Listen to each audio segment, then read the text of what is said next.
بسم اللہ الرحمن الرحیم۔ ایک سوال آیا ہے کہ آیا جب ہم کسی چکی پر جاتے ہیں گندم پسوانے کے لیے، گندم کا آٹا بنانے کے لیے، تو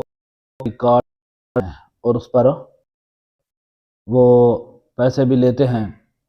اپنی جو مزدوری ہوتی ہے، اور اس کے علاوہ کارڈ بھی کرتے ہیں، تو یہ کارڈ کرنا کیسا ہے؟ تو اس کا جواب یہ ہے کہ مثال کے طور پر کوئی اگر 1 من گندم کی پسائی کرنے کے لیے گیا اور چکی والے نے یہ کہا کہ میں 1 من کے 2 کلو کاٹ کروں گا اور اتنی پسائی بھی لوں گا، تو یہ حرام ہے، منع ہے، کیونکہ یہ کفیز طحان کے زمرے میں آ جاتا ہے۔ اور کفیز طحان کا مسئلہ کچھ اس طرح ہے کہ اس چیز سے حضور علیہ السلام نے منع فرمایا ہے کہ جس کام کی مزدوری کر رہے ہیں اسی کام میں سے اجرت لی جائے۔ مثال کے طور پر کوئی گندم کی پسائی کر رہا ہے تو اسی آٹے سے جو ہے مزدور کے طور پر کوئی چیز لینا، وصول کرنا، یہ کفیل طحان کے زمرے میں آتا ہے اور اس سے منع کیا گیا ہے۔ تو لہذا چکی والوں کو چاہیے کہ وہ اس طرح کی حرام چیز سے بچیں، خود بھی گناہ گار نہ ہو، کسی اور کو بھی گناہ گار نہ کرے، کیونکہ اس کے کئی طریقے جواز کے بھی ہیں کہ ایک جائز طریقہ اس کا یہ ہو سکتا ہے کہ جب ہم 1 من گندم کا چکی پر لے جاتے ہیں تو اگر وہ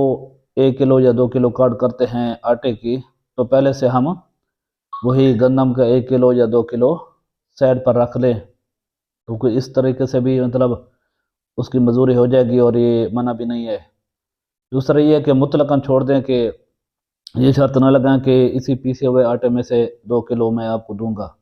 مطلقاً کہہ دے بھائی میں ٹھیک ہے اس کی مطلب بدلے میں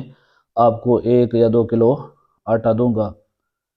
تو پسانے کے بعد خواہ اسی آٹے میں سے دے یا کسی اور میں سے دے، یہ بھی طریقہ جائز ہے۔ اور ایک اور طریقہ یہ ہے کہ مثال کے طور پر اگر وہ 100 روپیہ پسائی لیتے ہیں اور 2 کلو کاٹ کرتے ہیں آٹے کی، تو 2 کلو آٹے کی کاٹ کے بدلے بھی آپ پیسے دے دیں، کہ اس کو آگے پہلے 100 دیتے ہیں، آپ 200 یا 250 300 دے دیں، لیکن وہ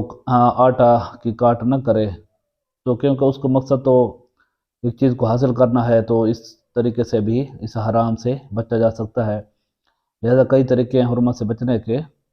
دوسری ایک طریقہ جو آج کل رائج ہے وہ منع ہے، اس لیے اس سے